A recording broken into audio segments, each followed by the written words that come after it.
এই হালুয়াটা খাওয়ার পরে আমি ভাবতেছি এটা আমি আগে কেন বানাইনি। আসসালামু আলাইকুম। আজকে আমি বানাবো বিটরুটের হালুয়া বা বরফি। এটা দেখতে যেমন সুন্দর, খেতেও হয় ভীষণ মজার আর তৈরি করা খুবই সহজ। এই সবে বরাতে বানাতে পারেন এই হালুয়াটা। এখানে আমি একটা বিটরুট নিয়েছি। হালুয়াটা বানানোর জন্য এই একটা বিটরুটই যথেষ্ট। চাইলে আরো বাড়িয়ে কমেও দিতে পারেন। মুখটাকে কেটে ফেললাম, এখন এটাকে আমি ছুলে নিব। এখন কিন্তু বাজারে খুবই কম দামে এই বিটরুট গুলো পাওয়া যায়। ছুলে নেওয়ার পরে এটাকে ধুয়ে পরিষ্কার করে তারপরে ছোট ছোট পিস করে কেটে নিতে হবে। এই যে কেটে নিয়েছি, এই যে ব্লেন্ড করে নিয়েছি। এখানে আমি একটা কড়াই নিয়েছি আর কড়াইয়ের মধ্যে দিয়ে দিলাম 1 টেবিল চামচ ঘি, দিয়ে দিচ্ছি 1 কাপ সুজি। সুজিটা দিয়ে এখন নেড়ে চেড়ে সুজিটাকে ভেজে নিব। আর চুলার আঁচটাকে কিন্তু মিডিয়াম টু লোতে রেখে নিতে হবে, তা না হলে সুজিগুলো পুড়ে যাবে। ততক্ষণ ভাজবো যতক্ষণ সুজির কাঁচা গন্ধটা চলে না যায়। ভাজতে ভাজতে সুজির কালারটা কিন্তু চেঞ্জ হয়ে গিয়েছে। এই যে সুজিটাকে ভেজে নিয়েছি, এখন ব্লেন্ড করে রাখা বিটরুটটা দিয়ে দিব। আপনারা চাইলে কিন্তু এই বিটরুট সেকে শুধু জুসটা ব্যবহার করতে পারেন আর সাবাগুলো ফেলে দিতে পারেন। আর দিয়ে দিলাম 1 কাপ লিকুইড দুধ। এই সময় চুলাটা কিন্তু একদম অফ আছে।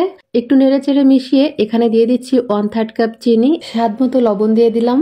এখন নেড়ে চেড়ে এটাকে মিশিয়ে নিব আর জাল করে নিব। চুলার আঁচটা মিডিয়াম টু লোতে রেখে নিতে হবে, তা না হলে কিন্তু পানি একদম শুকিয়ে যাবে আর সুজিটাও সিদ্ধ হবে না। আর এটাকে অনবরত নাড়তে হবে, একটু পর পরই নেড়ে দিতে হবে। এই তো সুজিটা কিন্তু একদম সিদ্ধ হয়ে গিয়েছে আর পানিটাও অনেকটা শুকিয়ে গিয়েছে। এখন এখানে দিয়ে দিলাম 1/2 চামচ ঘি। ঘিটা দিয়ে আবারও অনবরত নেড়ে চেড়ে মিশিয়ে নিব আর এটাকে ভাজা ভাজা করে নিব। ঘিটা দেওয়ার কারণে এটা সুন্দর একটা ঘ্রাণ আসবে আর কড়াইতেও লেগে যাবে না। নেড়ে চেড়ে এটাকে রান্না করে নিয়েছি। এখন এটাকে আমি চুলার উপর থেকে নামিয়ে নিব।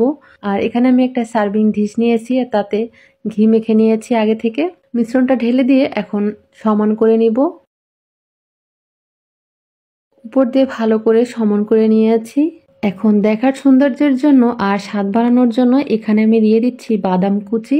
এখানে পেস্তা বাদাম কুচি আছে, যার যার পছন্দ মতো বাদাম বা অন্য কিছু দিয়ে সাজিয়ে নিতে পারেন। বাদামটা হালুয়ার সাথে লাগিয়ে দিব। সমান করে নিয়েছি। এখন এটাকে আমি ঠান্ডা হওয়ার জন্য 20 মিনিট রেস্টে রাখবো। 20 মিনিট পরে ফিরে আসছি আর এটা কিন্তু এখন খুব ভালোভাবে সেট হয়ে গিয়েছে, অনেকটা শক্ত হয়ে গিয়েছে। এখন কেটে শেয়ার করছি। আমি আমার পছন্দ মতো শেপ দিয়ে কাটছি, আপনারা চাইলে কিন্তু আপনাদের পছন্দ মতো কেটে নিতে পারেন। এই যে কতটা লোভনীয় হয়েছে বরফিগুলো। এই সবে বরাতে চাইলে বানাতে পারেন রুটির সাথে খাওয়ার জন্য এই বিটরুটের হালুয়া বা বরফি। এটা দেখতে যেমন সুন্দর, খেতেও কিন্তু সুন্দর লাগে। যাকে দিবেন সেই কিন্তু অনেক খুশি হয়ে মজা করে খাবে। আর বিটরুট কিন্তু স্বাস্থ্যের জন্য অনেক কার্যকারী। যাদের রক্তের ঘাটতি আছে তারা এই বিটরুট খেতে পারেন, আবার যাদের আয়রনের ঘাটতি আছে তারাও এই বিটরুট খেতে পারেন। বাজারে এখন খুবই অল্প দামে পাওয়া যায়। রেসিপি ভালো লাগলে অবশ্যই তৈরি করবেন, আশা করি সবার কাছে খেতে ভালো লাগবে।